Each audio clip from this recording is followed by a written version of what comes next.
The Monster in the Family, Part 1. Once upon a time, in a small, forgotten village hidden deep in the mountains, two sisters, Eilina and Myra, lived in crippling poverty. Their parents had died years ago, leaving them to fend for themselves. Eilina, the elder, was tough and bitter, hardened by the struggles of life. Myra, the younger sister, was gentle and hopeful, always dreaming of a brighter future for both of them. Their home was nothing more than a crumbling shack, with barely enough food to keep them alive. Myra always seemed to find scraps of bread or wild berries to share with Eilina. But Eilina couldn't help but notice how Myra was growing thinner by the day. "You should eat more," Eilina said one evening, as they sat by the flickering light of a candle. Myra just smiled, her face pale but radiant. "Don't worry, sister.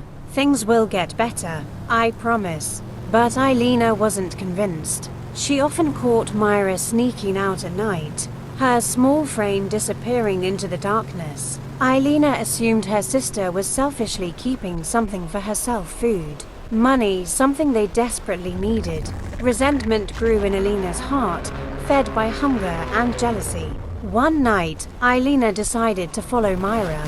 She waited until her sister slipped out of the house, then crept after her, careful to stay hidden in the shadows. Myra walked to the edge of the forest and knelt by a hollowed-out tree stump. Eilina watched as Myra reached inside, pulling out a small cloth bag. "She's hiding something from me," Eilina muttered to herself, her anger boiling over. When Myra turned to leave, Eilina stepped out of the shadows. "What are you hiding, Myra?" Eilina demanded, her voice sharp. Myra's eyes widened, and she quickly hid the bag behind her back. "It's nothing. Please, Eilina, let's go back to the house." But Eilina wasn't listening. Blinded by hunger and rage, she lunged at Myra, grabbing the bag. Myra fought back, but she was too weak. Eilina pushed her to the ground, her hands tightening around her sister's neck. "I've worked just as hard as you," Eilina screamed. "You don't get to keep secrets from me." Myra's struggles grew weaker and weaker until finally she went still.